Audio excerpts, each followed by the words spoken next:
ପିଲାମାନେ ଆଜିର କ୍ଲାସ୍ରେ ତୁମମାନଙ୍କୁ ସ୍ୱାଗତ। ଆଜି ଆମେ ବନ୍ଦେ ଉତ୍କଳ ଜନନୀ ଏହି କବିତାର ପ୍ରଶ୍ନୋତ୍ତର ଗୁଡ଼ିକ ଲେଖିବା। 1 ନମ୍ବର ପ୍ରଶ୍ନ ଅଛି, ନିମ୍ନଲିଖିତ ଉକ୍ତି ମଧ୍ୟରୁ ଠିକ୍ ଉକ୍ତି ଗୁଡ଼ିକ ବାଛି ଲେଖ। এই ଯେଉଁ ବାକ୍ୟ ଗୁଡ଼ିକ ଦେଇଛି ଏଥିରେ ଯେଉଁ ବାକ୍ୟ ଗୁଡ଼ିକ ଠିକ୍ ଅଛି ସେଗୁଡ଼ିକ ଲେଖିବ। କରେ ଅଛି ଲେଖା ହେଇଛି, ଉତ୍କଳ ଜନନୀଙ୍କ ହସ ସୁନ୍ଦର, ଭାଷା ସୁନ୍ଦର ବୋଲି କୁହାଯାଇଛି। ଏହି ଉକ୍ତିଟି ଠିକ୍ ଅଛି ତ ତୁମେମାନେ ଏଠି ଠିକ୍ ଚିହ୍ନ ଦିଅ, ନହେଲେ ଏହି ଉକ୍ତିଟି ଲେଖ। ଖ ନମ୍ବର ଅଛି, ନୀଳ ବନଭୂମି ଉତ୍କଳ ଜନନୀଙ୍କ ଦେହରେ ଶୋଭା ପାଉଛି। ଉକ୍ତିଟି ଭୁଲ ଅଛି ତ ଭୁଲ ଚିହ୍ନ ଦିଅ।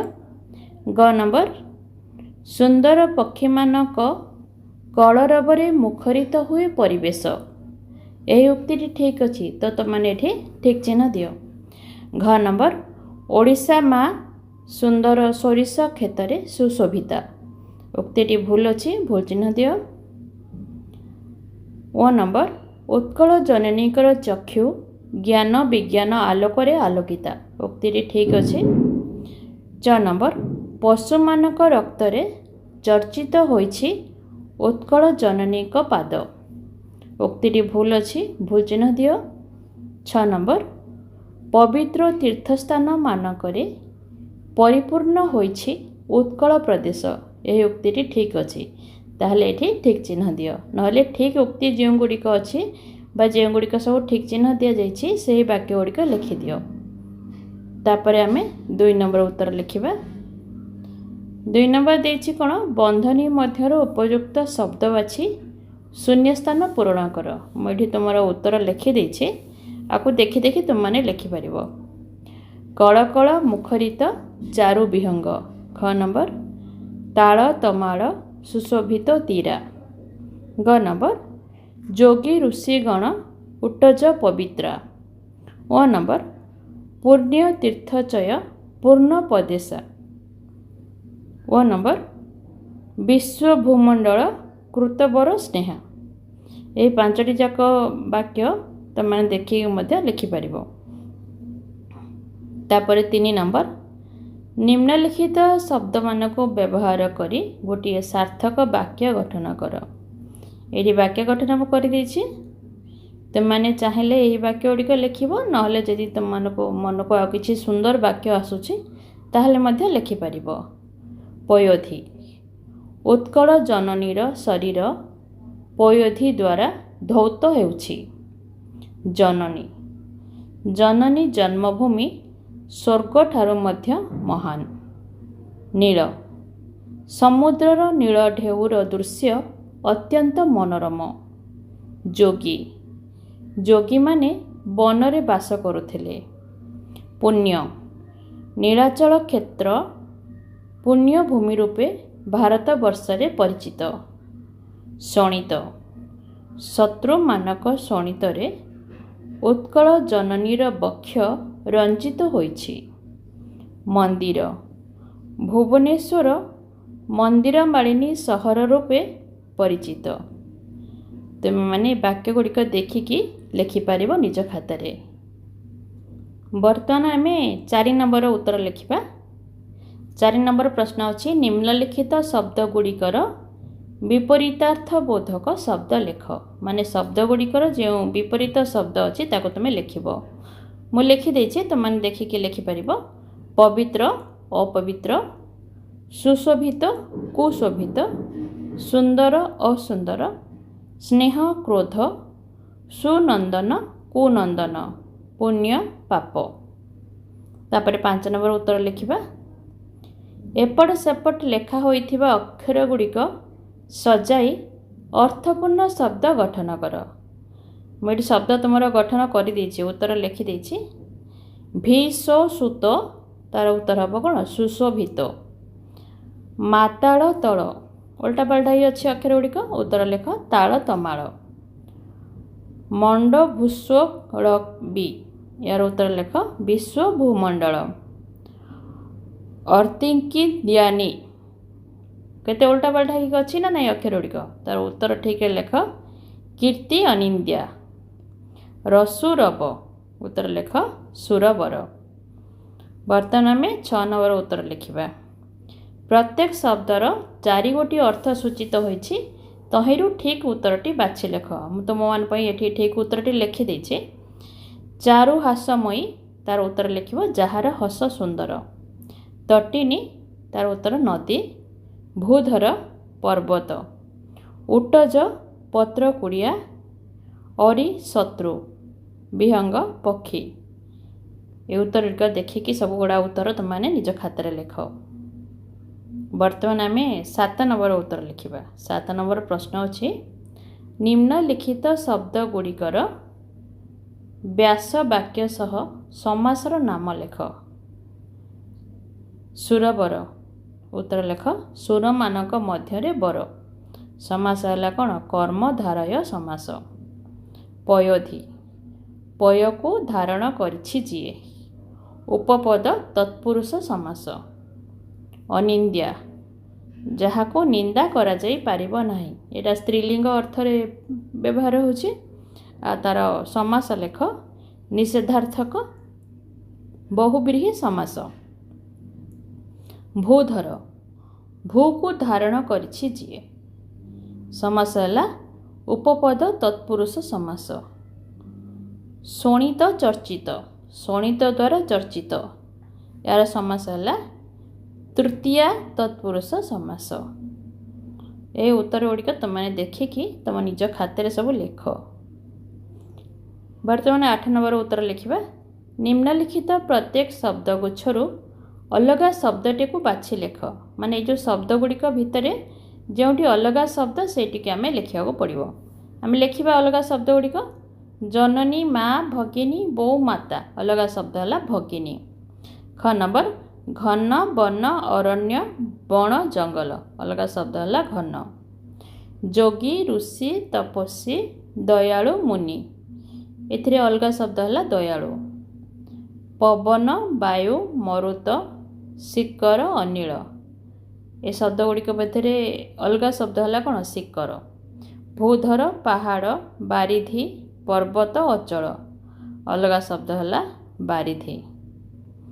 तापर आम एबे 9 नंबर उत्तर लिखा।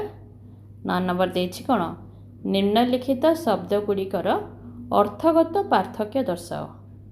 शब्द गुड़िकर अर्थगत पार्थक्य लिखा। पूत है पवित्र आ गोटे पर हर्षकार तो पूत है पुत्र। शाली रे हर्षकार अच्छी एक प्रकार धान। शाली रे दीर्घकार अच्छी पत्नी को भौणी। धन्य धन्य है उत्तर प्रशंसनीय। धन धनर अर्थ हम संपद। साज साजर अर्थ जंत्रपाति हो पार किंबा उपकरण लिखिले भी ठीक हम। साज साजर आउ गोटे साजर अर्थ बेश पोशाक। बेश लिखिले हम पोशाक लिखिले हम। चारु चारुर अर्थ सुंदर।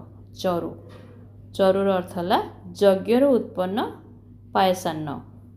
अर्थगत पार्थक्य गुड़िक देखिके लेख। तापर आम 10 नंबर लिखा। निम्नलिखित प्रत्येक शब्दर 2टी लेखाएं प्रति शब्द लेख। जो शब्द गुड़िक देछि आम से शब्दर 2टी लेखाएं प्रति शब्द लिखा।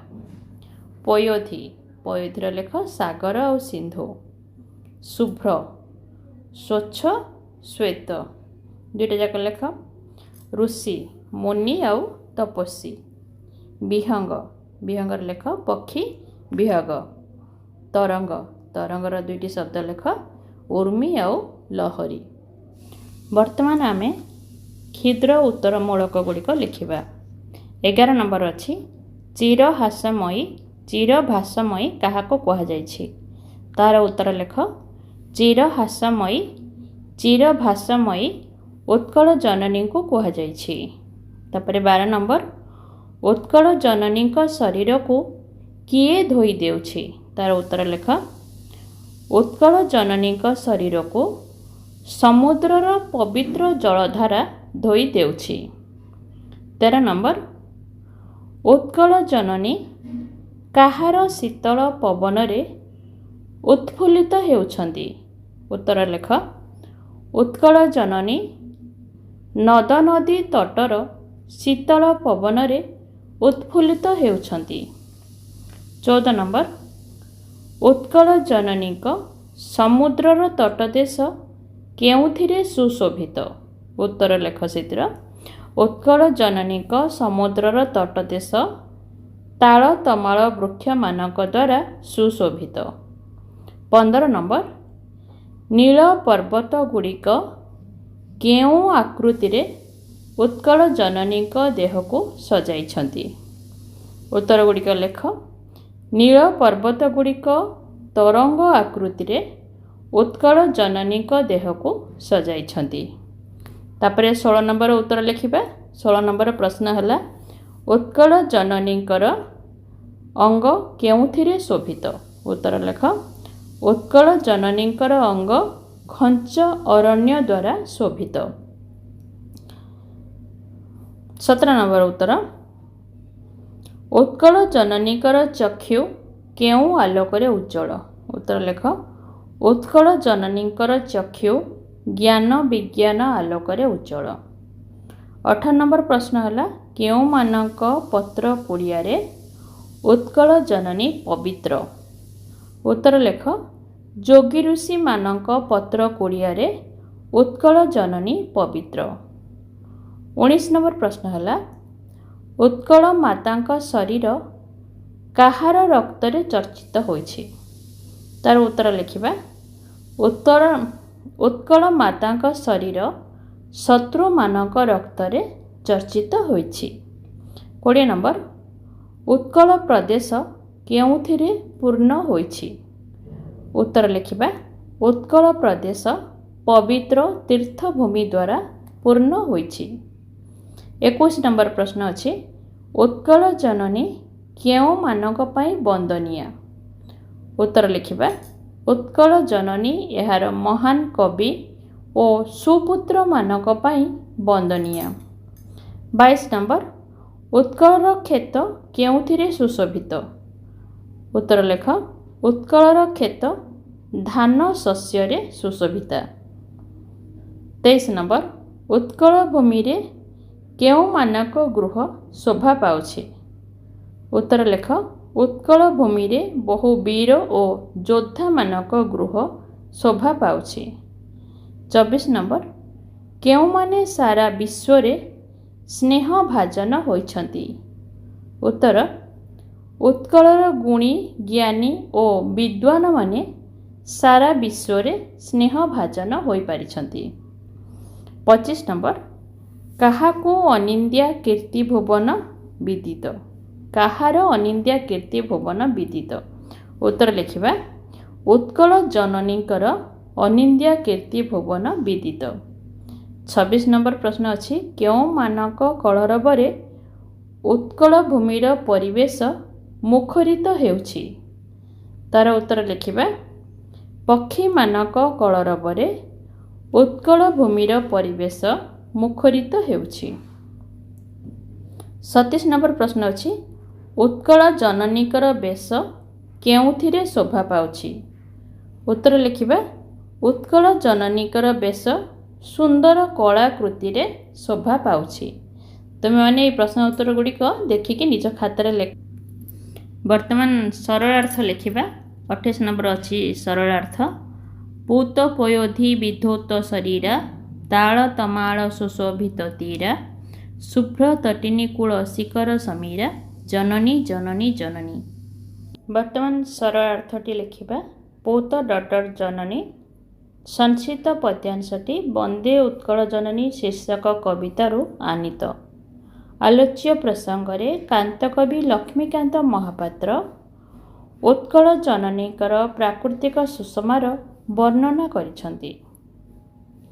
ଉତ୍କଳ ଜନନୀଙ୍କୁ ମେଖଳା ସଦୃଶ୍ୟ ପରିବେଷ୍ଟିତ କରିଥିବା ସମୁଦ୍ରର ପବିତ୍ର ଜଳଧାରା ତାଙ୍କର ଶରୀରକୁ ଧୋଇ ଦେଉଛି। ଏହି ପ୍ରଦେଶର ସମୁଦ୍ର ଓ ନଦନଦୀ କୂଳରେ ତାଳ ତମାଳ ପରି ଅସଂଖ୍ୟ ଶ୍ୟାମଳ ବୃକ୍ଷରାଜି ବିଦ୍ୟମାନ ହୋଇ ଏହାର ପ୍ରାକୃତିକ ସୌନ୍ଦର୍ଯ୍ୟକୁ ପରିବର୍ଦ୍ଧିତ କରୁଛନ୍ତି। ତାପରେ ଶେଷରେ ଆଉ ଗୋଟିଏ ଲାଇନ୍ ଲେଖିବ। ପ୍ରସଙ୍ଗଟି କବିଙ୍କ ସୌନ୍ଦର୍ଯ୍ୟ ପ୍ରାଣର ପରିଚୟ ପ୍ରଦାନ କରେ। ତାପରେ 29 ନମ୍ବର ସରଳାର୍ଥ ଲେଖିବା। ଉତ୍କଳ ସୁରବର ଦର୍ପିତ ଗେହା ଅରିକୁଳ ଶୋଣିତ ଚର୍ଚ୍ଚିତ ଦେହା ବିଶ୍ୱ ଭୂମଣ୍ଡଳ କୃତବର ସ୍ନେହା ଜନନୀ ଜନନୀ ଜନନୀ। ସରଳ ଅର୍ଥଟି ଲେଖିବା। ଉତ୍କଳ ଜନନୀ ସଂସ୍କୃତ ପଦ୍ୟାଂଶଟି ସାହିତ୍ୟଧାରା ପୁସ୍ତକର କାନ୍ତକବି ଲକ୍ଷ୍ମୀକାନ୍ତ ମହାପାତ୍ରଙ୍କ ରଚିତ ବନ୍ଦେ ଉତ୍କଳ ଜନନୀ କବିତାରୁ ଆନୀତ। ଏଠାରେ କବି ଉତ୍କଳ ମାଟିକୁ ଗୌରବ ଆଣିଥିବା ବୀର ଯୋଦ୍ଧା ଜ୍ଞାନୀ ଗୁଣୀ ବିଦ୍ୱାନମାନଙ୍କ ଗାଥାକୁ ବର୍ଣ୍ଣନା କରିଛନ୍ତି। ଯୁଗେ ଯୁଗେ ଉତ୍କଳ ଜନନୀ ହେଉଛି ବୀରମାନଙ୍କୁ ଜନ୍ମ ଦେଇଥିବା ଗର୍ଭ। ଇତିହାସରେ ଲିପିବଦ୍ଧ ଅନେକ ବୀର ଓ ବରପୁତ୍ର ମାନଙ୍କୁ ଏହି ଉତ୍କଳ ଜନନୀ ପ୍ରସବ ଦେଇଛି, ଯେଉଁମାନେ ନିଜର ସ୍ୱାର୍ଥ ପରିତ୍ୟାଗ କରି ନିଜକୁ ଜଳାଞ୍ଜଳି ଦେଇଛନ୍ତି ଉତ୍କଳ ମାତା ପାଇଁ, ଯେଉଁମାନଙ୍କୁ ନେଇ ଆମେ ଆଜି ଗର୍ବ ଅନୁଭବ କରୁଛୁ। ଏହି ଉତ୍କଳ ବୀରପୁତ୍ରମାନେ ଶତ୍ରୁମାନଙ୍କ ସହିତ ସଂଗ୍ରାମ କରି ନିଜ ରକ୍ତରେ ଉତ୍କଳ ଜନନୀକୁ ଗୌରବାନ୍ୱିତ କରିଛନ୍ତି। ଉତ୍କଳର ଜ୍ଞାନୀ ଗୁଣୀ ବିଦ୍ୱାନମାନେ ପ୍ରତିଭା ବଳରେ ସମଗ୍ର ବିଶ୍ୱରେ ମଣ୍ଡିତ ହୋଇପାରିଛନ୍ତି। ତାପରେ ଶେଷରେ ଆଉ ଗୋଟେ ବାକ୍ୟ ଲେଖ। ବାସ୍ତବିକ କବିଙ୍କର ଉକ୍ତିଟି ହୃଦୟସ୍ପର୍ଶୀ। 30 ନମ୍ବର ପ୍ରଶ୍ନ ଅଛି। କବିକୁଳ ମୌଳି ସୁନନ୍ଦନ ବନ୍ଦ୍ୟା ଭୁବନ ବିଭୂଷିତ କୀର୍ତ୍ତି ଅନିନ୍ଦ୍ୟା ଧନ୍ୟେ ପୁଣ୍ୟ ଚିର ଶରଣ୍ୟେ ଜନନୀ ଜନନୀ ଜନନୀ। ବର୍ତ୍ତମାନ 30 ନମ୍ବର ସରଳ ଅର୍ଥଟି ଲେଖିବା। କବିକୁଳ ମୌଳି ଜନନୀ ସଂସ୍କୃତ ପଦ୍ୟାଂଶଟି ବନ୍ଦେ ଉତ୍କଳ ଜନନୀ କବିତାରୁ ଉଦ୍ଧୃତ ହୋଇଅଛି। ଏହି ପ୍ରସଙ୍ଗରେ କାନ୍ତକବି ଲକ୍ଷ୍ମୀକାନ୍ତ ମହାପାତ୍ର ଉତ୍କଳ ଜନନୀ କିପରି ଶ୍ରେଷ୍ଠ କବିମାନଙ୍କ ଦ୍ୱାରା ବନ୍ଦନୀୟା ହୋଇଛନ୍ତି ସେହି ବିଷୟକୁ ବର୍ଣ୍ଣନା କରିଛନ୍ତି। ଉତ୍କଳର ମହାନ କବି ଓ ସୁପୁତ୍ରମାନଙ୍କ ଦ୍ୱାରା ଉତ୍କଳ ଜନନୀ ସବୁବେଳେ ବନ୍ଦନୀୟା ହୋଇଛନ୍ତି। ତାଙ୍କର ପ୍ରଶଂସନୀୟ କୀର୍ତ୍ତି ସାରା ବିଶ୍ୱରେ ପରିଚିତ। ସେଥିପାଇଁ ସେ ଧନ୍ୟା ପୁଣ୍ୟବତୀ ଓ ସର୍ବଦା ଶରଣାଦାତ୍ରୀ ଭାବେ ଚିରନମସ୍ୟ। ପ୍ରସଙ୍ଗଟିକୁ କବିଙ୍କର ମାତୃଭୂମି ପ୍ରଶଂସାତ୍ମକ ଦୃଷ୍ଟିଭଙ୍ଗୀର ଆଭାସ ମିଳେ। ବର୍ତ୍ତମାନ ଦୀର୍ଘ ଉତ୍ତରମୂଳକ ଗୁଡ଼ିକ ଲେଖିବା। 31 ନମ୍ବର ପ୍ରଶ୍ନ ଅଛି। ବନ୍ଦେ ଉତ୍କଳ ଜନନୀ କବିତାରୁ କବିଙ୍କ ଦେଶଭକ୍ତିର ପରିଚୟ ଦିଅ। ଏହାର ଉତ୍ତର ଲେଖିବା। ସ୍ୱତନ୍ତ୍ର ଉତ୍କଳ ପ୍ରଦେଶ ଗଠନର ଆହ୍ୱାନ ମଧ୍ୟରୁ ଓ ଉତ୍କଳ ଗୌରବ ମଧୁସୂଦନ ଦାସଙ୍କ ବାଣୀ ଜାତି ପ୍ରେମ ବହ୍ନି ପ୍ରଜ୍ୱଳିତ କରି ସ୍ୱାର୍ଥମେଧ ଯଜ୍ଞରେ ବ୍ୟକ୍ତିଗତ ସ୍ୱାର୍ଥକୁ ଆହୁତି ଦେଇ ଜାତିର କଲ୍ୟାଣ ପାଇଁ ସମସ୍ତେ ଉଦ୍ୟମ କରିବାର ବଳିଷ୍ଠ ପ୍ରେରଣାରୁ ବନ୍ଦେ ଉତ୍କଳ ଜନନୀର ସୃଷ୍ଟି। ତେଣୁ ଏହି ଗୀତିକାର ପ୍ରତି ପଦରେ ଦେଶଭକ୍ତିର ଅପୂର୍ବ ନିଦର୍ଶନ ଯଥା ନିଜ ମାଟି ନିଜ ନଦୀ ସମୁଦ୍ର ଶସ୍ୟ କ୍ଷେତ୍ର ପ୍ରତି ଗଭୀର ଆନ୍ତରିକତାର ପରିଲକ୍ଷିତ ହୁଏ। ପରାଧୀନତାର ଶୃଙ୍ଖଳା ମଧ୍ୟରେ ସ୍ୱାଧୀନତାର ସ୍ୱାଦ ଚାଖିବାର ଦୁର୍ବାର ଅଭିଳାଷ ଘୋଷଣା କରୁଥିବା ଜାତିର ଧମନୀରେ ଦେଶଭକ୍ତିର ପୁଲକ ଜାଗ୍ରତ କରିବାରେ କାନ୍ତ କବିଙ୍କର ଶ୍ରମ ସାର୍ଥକ ହୋଇଛି। ଉତ୍କଳ ଜନନୀଙ୍କର ପୟୋଧିର ପବିତ୍ର ଜଳଧାରା ସ୍ୱଚ୍ଛ ଜଳ ବିଶିଷ୍ଟ ନଦ ନଦୀ ପ୍ରାଣକୁ ଉଲ୍ଲସିତ କଲା ଭଳି ଶୀତଳ ପବନ ଘଞ୍ଚ ବନ ବନାନୀ ନୀଳ ତରଙ୍ଗ ସଦୃଶ୍ୟ ପର୍ବତମାଳା ବିସ୍ତୀର୍ଣ୍ଣ ଶ୍ୟାମଳ ଶସ୍ୟକ୍ଷେତ୍ର ଓ ପକ୍ଷୀମାନଙ୍କର କାକଳି ପ୍ରଭୃତି ନୈସର୍ଗିକ ସୁଷମାକୁ କବି ଉଲ୍ଲସିତ ଭାଷାରେ ବର୍ଣ୍ଣନା କରିଛନ୍ତି। ଏହାର ଚାରୁକଳା କାରୁକାର୍ଯ୍ୟ ନୃତ୍ୟ ଓ ସଙ୍ଗୀତ ବିଶ୍ୱବିଦିତ। ଏହି ମାଟି କୋଳରେ ବହୁ ବିଦ୍ୱାନ ମନୀଷୀ ଜ୍ଞାନୀ ଓ ଗୁଣୀ ଜନ୍ମଗ୍ରହଣ କରି ସମଗ୍ର ବିଶ୍ୱରେ ଏହାର କୀର୍ତ୍ତିକୁ ପ୍ରସାରିତ କରିଛନ୍ତି। ବନ୍ଦେ ମାତରମ୍ ପରି ଏହି ଗୀତିକା ପ୍ରତ୍ୟେକ ଉତ୍କଳୀୟଙ୍କ ପ୍ରାଣରେ ଦେଶଭକ୍ତିର ସ୍ଫୁଲିଙ୍ଗ ଜାଗ୍ରତ କରିବାରେ ସମର୍ଥ। କାନ୍ତ କୋମଳ ଓ ସୁଲଳିତ ଶବ୍ଦ ମାଧ୍ୟମରେ ଦେଶଭକ୍ତିର ଏକ ଉଜ୍ଜ୍ୱଳ ସ୍ତମ୍ଭ ଭାବରେ ଏ ଗୀତିକା ଚିର ଅମ୍ଳାନ ରହିବ। ଏହି ଉତ୍ତରଟି ତୁମମାନେ ଲେଖ। 32 नंबर प्रश्न है उत्कल जननी काहेकि बंदनिया पठित कविता अवलंबन रे आलोचना कर। बर्तमान आम ये 32 नंबर उत्तर लिखा। उत्तर है बंदे उत्कल जननीर गीतिकार कांतकवि लक्ष्मीकांत महापात्र जन्मभूमि उत्कल को जननी भाव ग्रहण करी तांको अमृतमयी माता रूप में वर्णना करिसेंती। मातृभूमि और माता को स्वर्गादपि गरीयसी भाव रामायण रे वर्णना करा जायछि। मातृभाषा और मातृभूमिर अस्तित्व विपन्न हेले से जाति रसातलगामी हुए। तेणु कवि मातृभूमि प्रति निज भक्तिभाव प्रकट करी जननी शब्द बारंबार व्यवहार करी तांकर वंदना करिसेंती। कविचंद्र वंदे मातरम भली यही संगीत प्रति उत्कलियंक हृदय रे मातृभूमि प्रति समर्पित हेबा पई जागरण सृष्टि करिथाए। इतिहासर प्रति क्षण रे श्रेष्ठ कवि माने जन्मग्रहण करी मातृभूमिर जश कीर्तिर वंदना करिसेंती। कांत कवि कांत कोमल सुललित शब्द चयन माध्यम रे विभिन्न क्षेत्र रे तांकर उत्कर्षतार अपरूप वर्णना करिसेंती। उत्कलर सुंदर भाषा और नैसर्गिक शोभा और संपद को कवि प्रशंसा करिसेंती। एहार समुद्रर जल धारा पवित्र।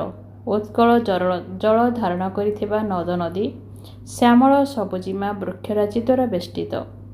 शीतल पवन पक्षी मानकर काकली घंच अरण्य तरंग सदृश्य नील पर्वतमाला दिगंत विस्तारी श्यामल शस्य क्षेत्र प्रभृति प्राकृतिक सौंदर्य सम्मोहित कवि मातृभूमिर प्रशंसारे गदगद हो जाइछंती।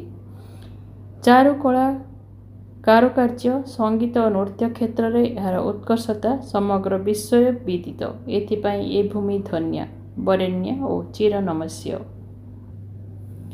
33 नंबर प्रश्न है एक सार्थक देशात्मबोधक कविता भावे वंदे उत्कल जननी को विचार कर। यार उत्तर लिखा। उत्तर लेख सत्यवादी जुगर चिंता चेतना यथा उत्कलीय चेतनार जागरण अज्ञता को ऐतिह्यर पुनर्जागरण जातीय चरित्र गठन पाई प्रेरणा सृष्टि जातीय स्वाभिमानर मंत्र उच्चारण इत्यादि द्वारा कांतकवि एकांत भाव में अनुप्राणित होइथिले। वंदे उत्कल जननीर स्रष्टा भाव में कवि निज मातृभूमिर भाषा जल स्थल आकाश पर्वत और वन बनानीर नैसर्गिक सुषमा को भूयसी वर्णना करिसेंती, जहाँ प्रत्येक उत्कलीय को मातृभूमि मनस्थ कराई थाए। ए भूमिर स्वाभिमान वीरत्व और रोचक शब्द माध्यम कवि प्रकटित करिसेंती उत्कलर चारुकला ज्ञान विज्ञान कारुकार्य और आध्यात्मिकता किपरि विश्व विदित थिला ताहा एही गीतिकार रे वर्णित। एथिरु कविंकर देशप्रीति और जातीयतावादर दृष्टिभंगी सुस्पष्ट। उत्कल गौरव मधुसूदन दास 1903 मसीह उत्कल सम्मेलनी प्रतिष्ठा करी ताहा माध्यम स्वतंत्र उत्कल प्रदेश गठन पाई आंदोलन आरंभ करथिले।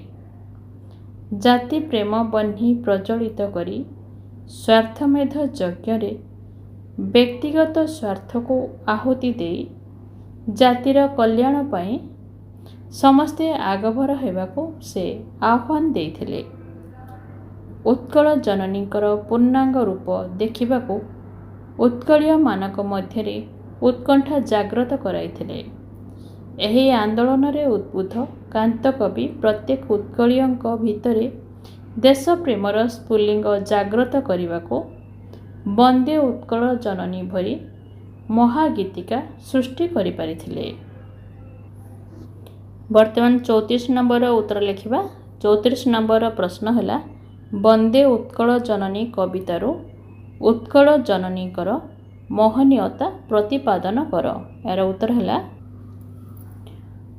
वंदे उत्कल जननीर सृष्टि पराधीनतार श्रृंखला मध्यरु ए जातिर स्वाधीनता पाई लड़ुथबा संग्रामी मनोबल को दृढ़ करने को एहार जन्म।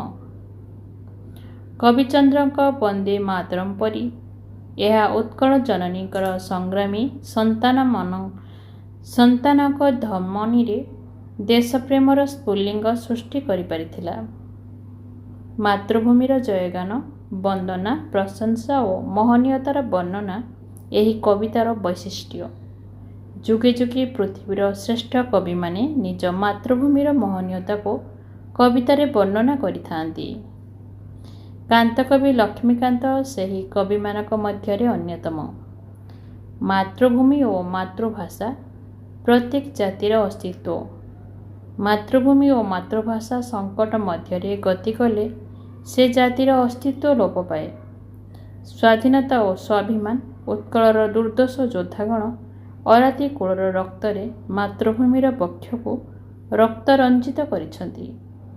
ଏ ଭୂମି ମାନବବାଦ, ପ୍ରେମ, ମୈତ୍ରୀ ଓ ଅନେକ ମତବାଦ ଦ୍ୱାରା ସମଗ୍ର ବିଶ୍ୱକୁ ପଥ ପ୍ରଦର୍ଶନ କରିଛି।